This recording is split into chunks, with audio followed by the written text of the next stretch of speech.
So, you've been in college for a few years now, and I'm sure you've experienced a lot of things with energy drinks and alcohol and things of that nature. What can you tell us about energy drinks?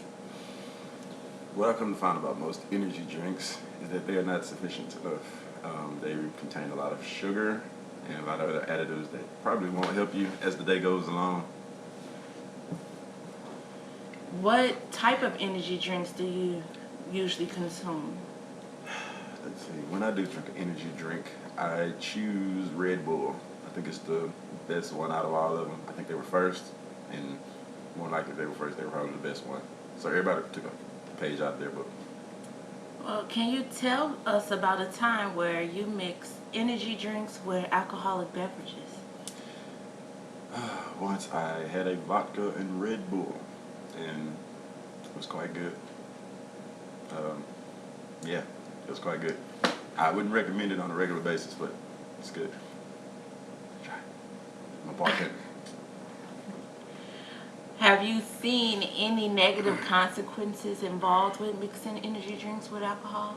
Of course, you have your people that like to binge drink and things of that nature, and that tends to make, not really a good scenario, just depending on how long and how many drinks you've had. Do you ever read the contents that are in energy drinks? Like I said, I just noticed that most of them have a lot of sugar and other different additives that had nothing to do with energy. So, yeah, I do kind of try to read the labels, but that's why I don't really mess with them that much. As if you research some of these ingredients, you will find that they have negative side effects like nausea, dizziness, internal bleeding, and heart palpitations, things like that. Yeah, because the energy drink thing didn't really kick off until like middle 2000s, stuff like that. It didn't really get popping like talking about. So, Yeah. yeah. Monster was the first that I remember being advertised, like in your. Yeah, Monster was the first one, just Yeah. mainstream. Yeah. Would you say that college had any effect on your use of energy beverages? Not necessarily. I mean, for different folks, it may tend to be different, but for me, no.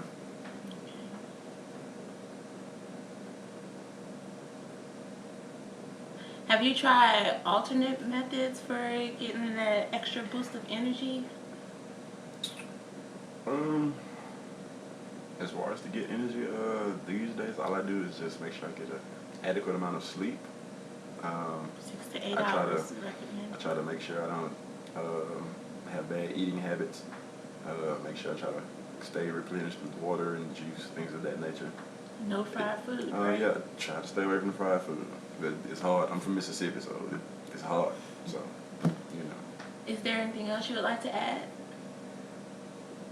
Only thing I can say is, if you're gonna do the energy drink thing, just make sure you read the contents and what's on it, because it might not be helpful for you. So just make sure you check out the contents before you start drinking that stuff. Well, thank you, Charles, and Thank you. good luck. I just had an intense yoga session with you. And as a yoga instructor, I'm sure you want to put healthy things in your body. So, how do you feel about energy drinks? Do you use them at all? I don't use them at all. I would say within a month, not at all. And why is that exactly? Because they don't really support the body in the long run. It may be just for a few hours and for that moment, but after that, I need to keep going since it's an all same thing from 5 a.m. to 5 p.m. I don't need to crash in between. So, you just kind of use common sense to figure out that energy drinks were not for Well, you. there are other foods that actually support your body and give you the energy that you need throughout the day. When energy drinks do, they just jumpstart you and they leave you dragging the rest of the day. And when teaching yoga or having students who use that, I actually prefer that they don't and learn different ways like taking vitamins and changing your diet. Can you tell us some of the foods that will give us energy? Yes, I can. Breads, nothing with enriched corn flour. You just want all natural breads because they'll digest in your body and they'll give you more energy because they're carbs. Healthy carbs, not like ramen noodles. You don't want anything like that because it's mostly trash. There's no nutrients in it. The better your bread is, the better the nutrients in the bread. That's one thing you could do. Another thing you do is, of course, eat fruit, but not too much. And coffee and tea without sugar. That's the trick to it. If you So can stand coffee and tea without sugar. If you learn how, it would be a great benefit for your metabolism and for your energy.